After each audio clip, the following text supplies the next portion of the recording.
1971 সালে মুক্তিযোদ্ধাদের দুর্গের নাম ছিল মাইজভান্ডার দরবার শরীফ। মুক্তিযুদ্ধের ইতিহাস বলতে গেলে আমরা সাধারণত রাজনীতি, সেক্টর কমান্ড আর সম্মুখ সমরের কথা বলি, কিন্তু এই যুদ্ধ কেবল অস্ত্রের ছিল না, এ ছিল পুরো জাতির একাত্ম হয়ে ওঠা। আর সেই সংগ্রামে আড়ালে থেকে অনন্য অবদান রেখেছিল মাইজভান্ডার দরবার শরীফ। পাকিস্তানি হানাদার বাহিনী যখন ধর্মের অপব্যাখ্যা দিয়ে গণহত্যাকে বৈধতা দিচ্ছিল, তখন বাংলার আধ্যাত্মিকতার কেন্দ্র মাইজভান্ডার শরীফ শক্তভাবে তাদের বিরোধিতা করে। দীর্ঘদিন ধরেই এই দরবার পূর্ব পাকিস্তান শব্দ ব্যবহার না করে এই ভূখণ্ডকে মুলকে বাঙ্গাল ও বাংলাদেশ নামে ডাকত, যা ছিল এক ধরনের সাংস্কৃতিক রাজনৈতিক ঘোষণা। ফলে 71 শুরু হতেই মাইজভান্ডারী অনুসারীদের জন্য স্বাধীনতার পক্ষে দাঁড়ানো ছিল তাদের দীর্ঘ লালিত চেতনারই প্রকাশ। 5 এপ্রিল 1971 অপারেশন সার্চ লাইটের ভয়াবহতার মাঝেই ঘটে এক ঐতিহাসিক ঘটনা। সেদিন ছিল গাউসুল আজম সৈয়দ গোলামুর রহমান বাবা ভান্ডারীর ওরস। এই উপলক্ষে তৎকালীন দরবারের গদিনিসীন পীর সাহেবগণ নির্দেশ দেন, পাকিস্তানি শাসনে থেকেও বাংলাদেশের পতাকা তৈরি করে মিছিল সহ দরবারে আসতে হবে। রক্তচক্ষু উপেক্ষা করে হাজারো ভক্ত লাল সবুজ পতাকা হাতে মাইজভান্ডারে সমবেত হন। দরবার প্রাঙ্গণে সেই পতাকা প্রকাশ্যে উত্তোলন করা হয়। পাকিস্তানি সেনারা যখন গ্রামগঞ্জে হানাদারি চালাচ্ছে, তখন একটি ধর্মীয় জমায়েতে বাংলাদেশের পতাকা উড়ানো, এটি ছিল সরাসরি বিদ্রোহের প্রতীক। দরবারের ভূমিকা এখানেই শেষ নয়। মাইজভান্ডারী তরিকতের বিশাল নেটওয়ার্ক, খানকা, খামার, ভক্তদের বাড়িঘর সবই তখন হয়ে ওঠে মুক্তিযুদ্ধের সেফ হাউস।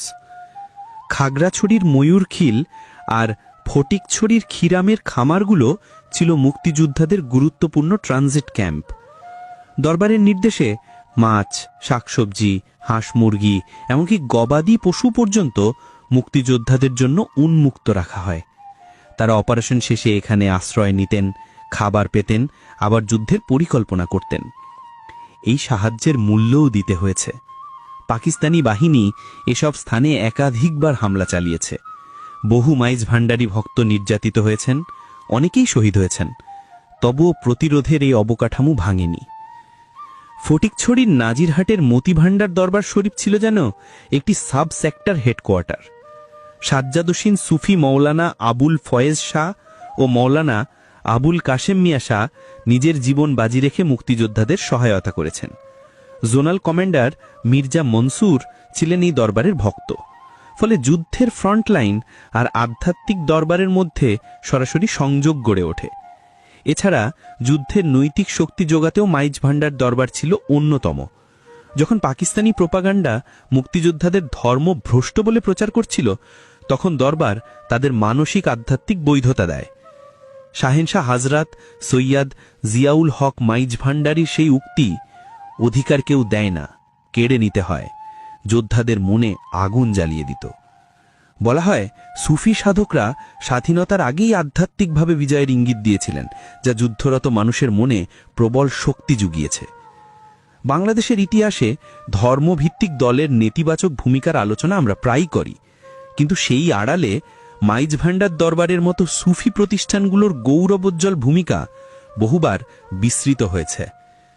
1971 5 এপ্রিল পতাকা ওড়ানো থেকে শুরু করে মুক্তিযোদ্ধাদের আশ্রয়, খাদ্য সব মিলিয়ে মাইজভান্ডার ছিল মুক্তিযুদ্ধের এক অদৃশ্য আধ্যাত্মিক ও লজিস্টিক ফ্রন্ট।